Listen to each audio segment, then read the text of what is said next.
Hello students, welcome back to my channel. मैं माया करड़े फिर एक नए वीडियो के साथ। आज हम बात करने वाले हैं बायोलॉजी का फर्स्ट चैप्टर 12th क्लास में रिप्रोडक्शन इन ऑर्गेनिजम्स यानी कि पेड़ पौधे, जीव जिनमें जीवन पाया जाता है, ये ऑर्गेनिजम्स होते हैं, जीव होते हैं। जीवों में जनन की प्रक्रिया के बारे में आपका ये first chapter according to new syllabus.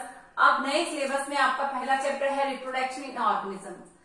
आज इसी चैप्टर का फर्स्ट पार्ट एसेक्सुअल रिप्रोडक्शन पे हम चर्चा करेंगे। तो सबसे पहले जनरल इंट्रोडक्शन कि जीव जनन क्यों करते हैं, क्या जीवित रहने के लिए जनन की आवश्यकता है। तो मैं आपको बता दूं कि जीवित रहने के लिए जनन की आवश्यकता नहीं होती है। जीव जनन इसीलिए करते हैं क्योंकि जीव को अपनी संतति के द्वारा अस्तित्व बनाए रखना होता है। यानी कि जनन की प्रक्रिया एक ऐसी प्रक्रिया है जिसमें जीव जनन के द्वारा संतति पैदा करते हैं और अपनी जाति का अस्तित्व बनाए रखते हैं। तो जनरल इंट्रोडक्शन में देखिए कि जीव जनन क्यों करते हैं। जीव अपना अस्तित्व बनाए रखने के लिए जनन करते हैं। कोई भी जीवधारी है जनन के प्रोसेस के द्वारा अपनी संतति निर्माण करता है और संतति में उस जाति के कैरेक्टर्स आगे बढ़ते रहते हैं। इस तरह से जनन की प्रोसेस एक ऐसी प्रोसेस है जिससे जीव अपनी जाति का अस्तित्व बनाए रखते हैं। जीव जीवित रहने से लेकर के मृत्यु तक का काल, जीव का जन्म जो है लेना और प्राकृतिक मृत्यु होना, इसके बीच का जो पीरियड है वो लाइफ स्पैन या जीवन अवधि कहलाता है। प्रत्येक जीव एक निश्चित अवधि तक जीवित रहता है, फिर उसकी प्राकृतिक मृत्यु हो जाती है और ये इसकी जीवन अवधि कहलाती है, जो डिफरेंट ऑर्गेनिजम्स में अलग अलग होती है। सभी जीवों की जीवन अवधि अलग अलग होती है। जन्म से मृत्यु तक का समय जीवन अवधि या लाइफ स्पैन कहलाता है। कोई भी जीव अमर नहीं है पृथ्वी पर। देखिएगा, कोई भी जीव अमर नहीं है। उसकी कहीं न कहीं किसी न किसी रूप में, प्राकृतिक रूप से या जो है किसी दुर्घटनावश मृत्यु हो जाती है। लेकिन यदि हम बात करें कि अमर नहीं है तो जो निम्न श्रेणी के जीव होते हैं, अमीबा, एक कोशिकीय जीव। ये एक कोशिकीय जीव विखंडन के द्वारा अपने शरीर को दो टुकड़ों में भी विभक्त कर ले तो उससे नए जीव बन जाते हैं। इसका मतलब है कि उसका जो प्रोटोप्लाज्म है वो सुरक्षित रहता है, और प्रोटोप्लाज्म सुरक्षित रहता है इसका मतलब है कि वो एक जीव से आगे विखंडन की प्रकृति के द्वारा, विखंडन की प्रक्रिया के द्वारा और जीव का फॉर्मेशन कर रहा है, निर्माण कर रहा है। तो ये एक कोशिकीय जीव जो है अमर होते हैं। भाई एक कोशिकीय जीव जो निम्न श्रेणी के जैसे कि अमीबा, इनको अमर माना जाता है क्योंकि इनमें देखिए क्या प्रोसेस होती है कि जैसे अमीबा का शरीर जो है इस तरह का होता है, इसमें न्यूक्लियस होता है और ये इसका जो है प्रोटोप्लाज्म होता है। अब देखिए इसमें विखंडन की प्रोसेस के द्वारा विखंडित होकर के ये जैसे टुकड़ों में विभक्त हो जाएगा, तो इसका न्यूक्लियस और न्यूक्लियर मटेरियल है वो भी दो भागों में विभक्त हो जाएगा और इस प्रत्येक पार्ट से दो नए अमीबा का निर्माण हो जाएगा। इस तरह से इसका जो सेंट्रल मटेरियल है, इसका जो न्यूक्लियर मटेरियल है वो दो भागों में विभक्त हुआ और ये जो है नए अमीबा का फॉर्मेशन हो गया, नए अमीबा बन गए हैं, दो नए जीव का निर्माण हो गया है। इसीलिए इसको अमर माना जाता है। प्रत्येक जीव का लाइफ स्पैन यानी कि जीवन अवधि अलग अलग होती है और अलग अलग होने के कई एग्जांपल्स आपके सामने हैं। जैसे कि तितली है, उसका 1 या 2 सप्ताह, तितली का जीवन काल कितना होता है, 1 या 2 सप्ताह है। फल मक्खी का होता है 30 दिन, फल मक्खी का होता है 30 दिन। कुत्ते का होता है 10 से 12 वर्ष, यानी कि जो एवरेज इनकी आयु है वो निकली हुई है। कुत्ते की लाइफ स्पैन होती है 10 to 12 ईयर्स। कौवे का होता है 15 वर्ष, घोड़े का होता है 20 से 30 वर्ष। इसी तरह से हाथी का होता है 60 से 70 वर्ष। कछुए होता है, कछुए का होता है 100 to 150 ईयर्स, काफी लंबा जीवन काल होता है कछुए का। कुछ पौधे ऐसे होते हैं बारिश के दिनों में आप उन पौधों को देखते हो कि जैसे ही जर्मिनेट हुए वो पौधे कुछ समय तक रहेंगे और वापस मिट्टी में मिल जाएंगे, यानी कि ऐसे पौधे अल्पकालिक कहलाते हैं। कैसे होते हैं वो? अल्पकालिक, कुछ समय के लिए जो है जर्मिनेट हुए और कुछ समय बाद ही वो नष्ट हो जाएंगे, इनको कहेंगे अल्पकालिक। कुछ ऐसे पौधे हैं जो कि 1 वर्ष तक जीवित रहते हैं, उनको हम 1 वर्षीय प्लांट्स कहते हैं। कुछ 2 वर्ष तक जीवित रहते हैं तो उनको कहते हैं द्विवर्षीय, और कुछ काफी लंबे समय तक जीवित रहते हैं उनको हम कहते हैं पेरेनियल या बहुवर्षीय। अब इस फर्स्ट पार्ट में आपके ये जनरल इंट्रोडक्शन हुआ, इसको आप नोट डाउन कर लीजिए। जस्ट इसके आगे हम लेते हैं एसेक्सुअल रिप्रोडक्शन का पूरा जो है डिटेल में हम लेंगे एसेक्सुअल रिप्रोडक्शन, तो आप इसको नोट डाउन कर लीजिए क्योंकि ये कई बार लाइफ स्पैन के बारे में क्वेश्चन आपके आया करते हैं। फर्स्ट चैप्टर न्यू सिलेबस के अकॉर्डिंग हमने आज शुरू किया है, तो गाइस नोट डाउन करते रहिए, नोट्स बनाते रहिए। जस्ट इसके आगे हम लेने वाले हैं एसेक्सुअल रिप्रोडक्शन।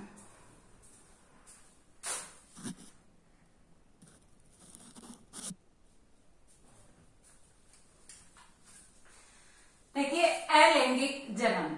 अलैंगिक जनन एक ऐसा जनन का प्रकार है जिसमें केवल एकल प्राणी भाग लेता है, और एकल प्राणी भाग लेने की वजह से बनने वाली जो संतति है वो जनक के समान होती है आनुवंशिक रूप से और आकार की दृष्टि से, और इसीलिए जो क्लोन फॉर्मेशन है वो भी इसके द्वारा होता है। तो देखिए, अलैंगिक जनन क्या होता है? इसमें एकल प्राणी द्वारा नई संतति का विकास होता है, अपने ही समान नई संतति उत्पन्न होती है। इसमें जो मेन प्रोसेस है लैंगिक जनन की, अर्धसूत्रण, और अर्धसूत्रण के द्वारा युग्मक बनते हैं और युग्मकों में युग्मक संलयन होता है जो कि लैंगिक जनन में होता है।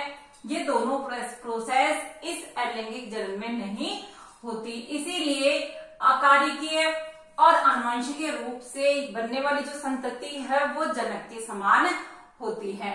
अब देखिए, अलैंगिक जनन कई प्रकार से हो सकता है। सबसे पहला है विखंडन। विखंडन का मतलब क्या होता है? विखंडन का मतलब होता है टूटना, विखंडित हो जाना, टूट जाना।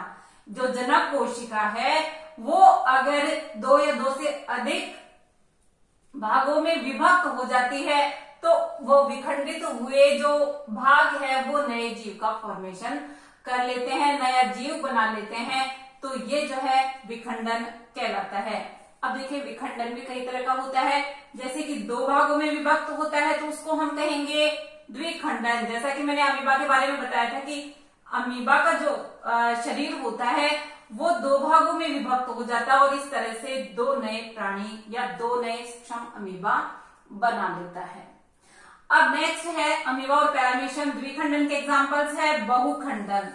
बहुखंडन यानी कि एक जनक कोशिका से बहुत सारे जीवों का निर्माण होना, बहुत सारी संततियां एक साथ बन जाना, मल्टीपल फिजन कहते हैं इसको बाइनरी फिजन कहते हैं। बहुखंडन प्रतिकूल परिस्थितियों में होता है और इसका एग्जाम्पल है प्लाज्मोडियम। गाइस, अमीबा में भी पाया जाता है, अमीबा में भी बहुखंडन होता है। कैसे होता है कि अमीबा जो होता है अपने जो स्यूडोपोडिया होते हैं, पैर जैसी रचनाएं जो इसमें बनती है उनको वो संकुचित कर लेता है। संकुचित करके अपने चारों तरफ त्रिस्तरीय कठोर आवरण सिस्ट फॉर्मेशन करता है और इसको हम कहते हैं पुटी भवन।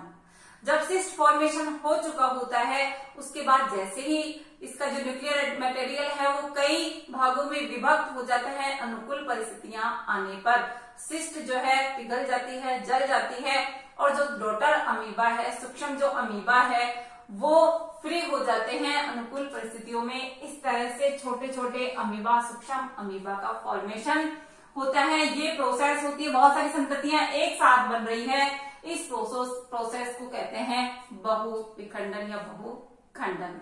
तो आप इसको नोट डाउन कर लीजिए ताकि आगे जो है बड फॉर्मेशन, मुकुलन की विधि जो ईस्ट और हाइड्रा में पाई जाती है वो मैं आपको बताती हूँ।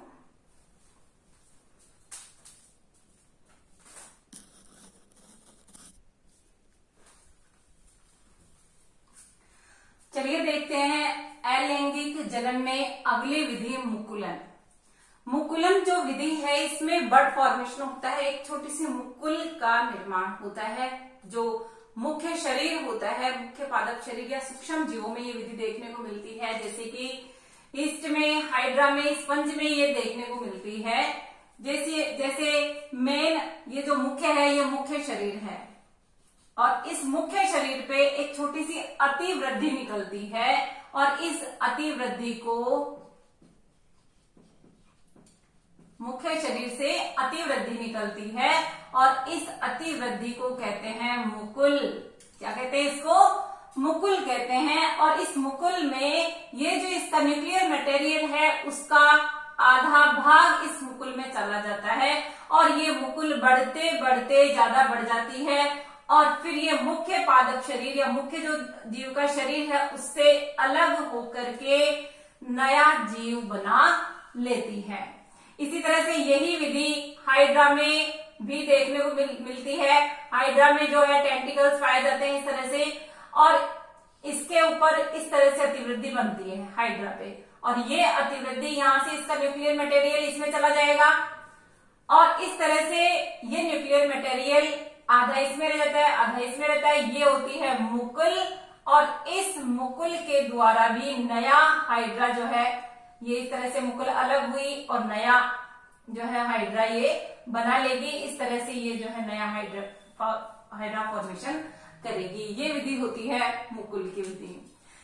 इसके बाद है स्पोर फॉर्मेशन, शैवाल और कवक। जैसे कि पेनिसिलियम जो होती है इसके अंदर भी इसी तरह के स्पोर फॉर्मेशन होते हैं और पेनिसिलियम के अलावा कई ऐसे शैवाल हैं जिनमें भी स्पोर फॉर्मेशन होता है। ये जो स्पोर्स होते हैं ये मोटाइल और नॉन मोटाइल कंडीशंस में हो सकते हैं।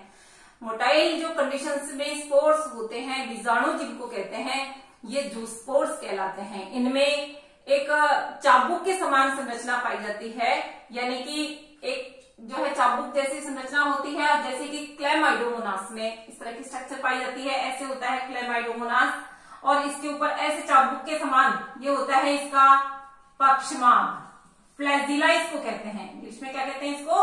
फ्लैजिला। ये इसको मोटाइल कंडीशन में लाता है और इस तरह की स्ट्रक्चर किसमें पाई जाती है? क्लेमाइडोमोनास में। इसमें ये पाई जाती है एक कोशिकीय पक्षमार्ग युक्त चल बीजाणु या जूस्पोर्स जिनको कहते हैं, इनका फॉर्मेशन होता है इन रचनाओं में। और ये जो है जूस्पोर्स ये नए प्राणी को बना देता है, नया जीव इसके द्वारा विकसित हो जाता है। तो ऐसी रचनाएं बनती है, इनको हम कहते हैं स्पोर फॉर्मेशन, यानी स्पोर्स का फॉर्मेशन होना और नए जीव का बनना। ये जो है शैवाल और कवकों में देखने को मिलते हैं। इसी तरह से जैसे पेनिसिलियम है, पेनिसिलियम में कॉनिडिया फॉर्मेशन होता है। कॉनिडिया भी इसी तरह के स्पोर्स होते हैं, ऐसे स्पोर्स होते हैं, ऐसे जो है इस तरह की रचनाएं बनती है पेनिसिलियम में और ये स्पोर्स इनके ऊपर फॉर्म हो जाते हैं, बन जाते हैं और ये स्पोर्स नॉन मोटाइल प्रकृति के होते हैं। और ये स्पोर्स जब अलग होते हैं इस रचना से, पेनिसिलियम से, तो नया पेनिसिलियम बना लेते हैं या नया जीव बना देते हैं। इस तरह की रचनाएं जो है पेनिसिलियम में देखने को मिलती है। ये स्पोर्स ही होते हैं जो कि नॉन मोटाइल प्रकृति के एक कोशिकीय अचल और एक कोशिकीय होते हैं। तो गाइस मुकुलन फॉर्मेशन समझ में आया। स्पोर फॉर्मेशन शैवाल और कवकों में किस तरह से बनते हैं आप नोट डाउन कर लीजिए ताकि आगे और टॉपिक को देखें।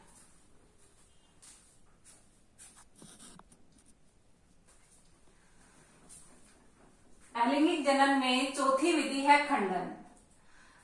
खंडन का मतलब होता है टूटना और विक्सिया और मार्केंसिया ऐसे ब्रायोफाइट्स हैं जिनके अंदर जैसे ही इनका प्लांट बॉडी किस तरह से इस तरह से जो है ये प्लांट बॉडी होती है और ये अगर टूट जाता है तो इससे जनक जीव टूट करके दो नए जीवों का या दो नए विक्सिया और मार्केंसिया का फॉर्मेशन कर लेता है, नई प्लांट बॉडी का फॉर्मेशन होता है। तो ये खंडन के द्वारा भी जब ये टूट जाता है शरीर और उनके अंदर कप लाइक स्ट्रक्चर्स होती हैं यहाँ पर, ये अगर उसमें आ गई तो निश्चित रूप से नया पादप बन जाएगा, नया जीव बन जाएगा। तो ये खंडन की प्रोसेस के द्वारा भी अलैंगिक जनन होता है।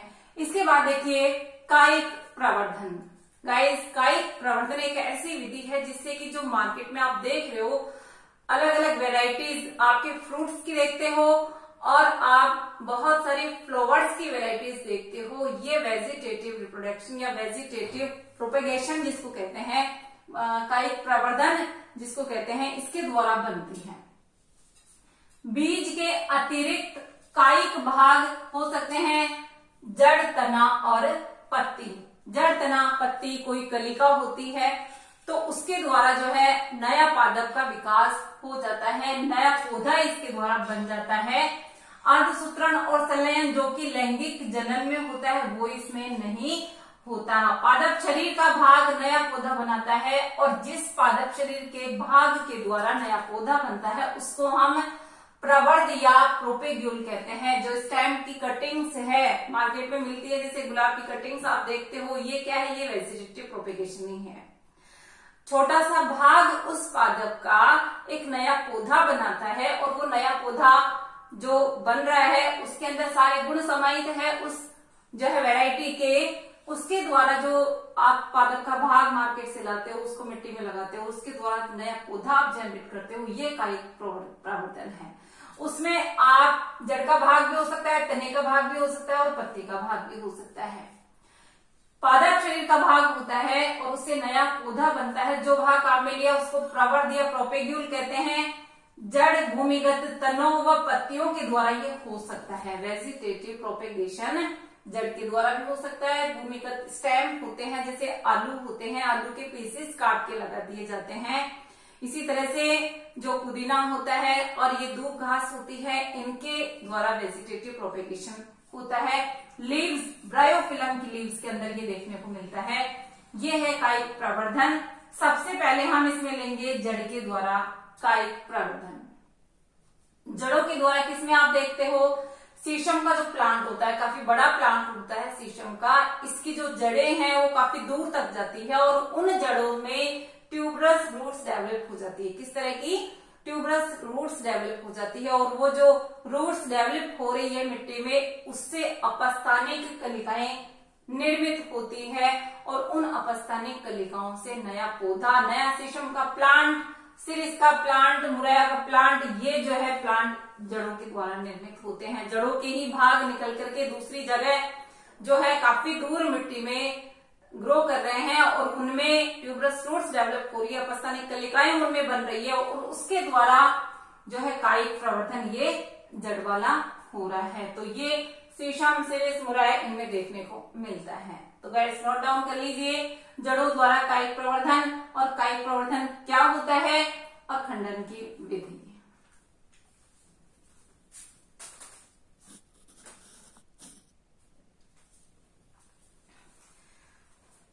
देखिए तनों द्वारा कायिक प्रवर्धन के बहुत सारे एग्जाम्पल्स हमारे सामने हैं जो कि हम अपने आसपास हमारे बगीचे में ये सब देखते हैं।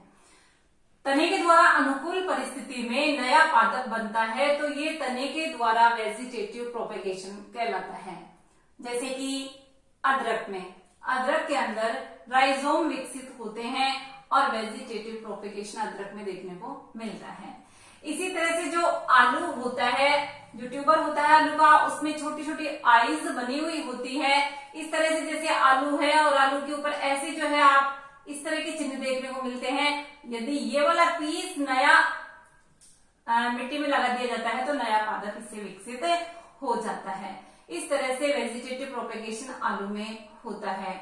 और इसी तरह से शल्क कंद जिसको बल्ब कहते हैं, ये लहसुन की कली को भी लगा दिया जाता है तो इससे भी नया लहसुन का कंद बन जाता है। शल्क कंद इसको कहते हैं।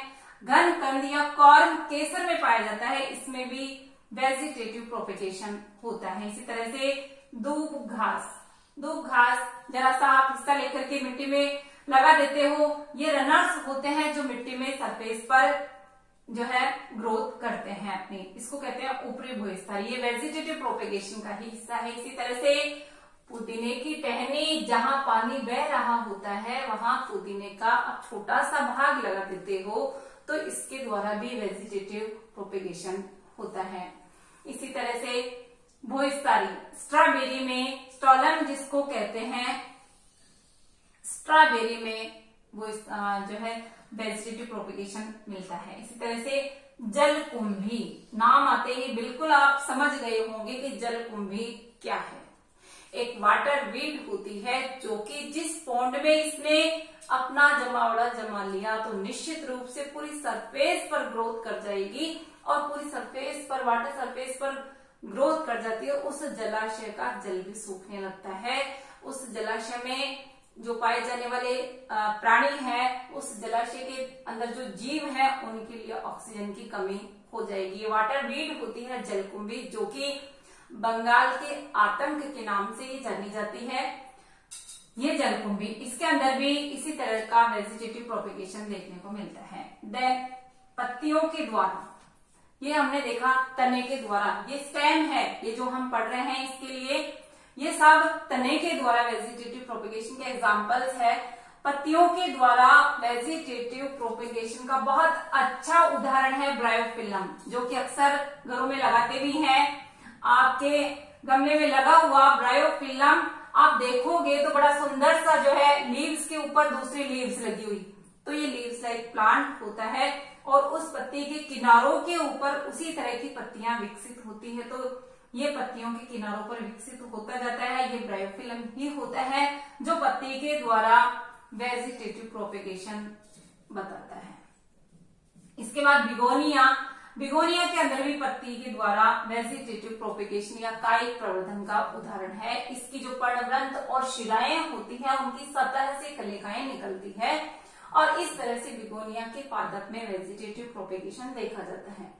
ये हुआ पत्तियों के द्वारा। इसके बाद जन्नांगों के द्वारा, क्या जन्नांगों के द्वारा भी वेजिटेटिव प्रोपेगेशन होता है? तो गाइस जन्नांगों के द्वारा कैसे होता है कि जो पुष्प की कलिकाएं बनती है उन कलिकाओं के स्थान पर यदि दूसरी रचनाएं आ जाए, और दूसरी रचनाएं कौन सी हो सकती है? पत्रकंद के रूप में ये रचनाएं विकसित होती है। पुष्प कलिकाएं नहीं होती है, उनके स्थान पर बल्बिल्स के रूप में ये विकसित होती है और इन पत्रकंद के द्वारा ये क्या करती है?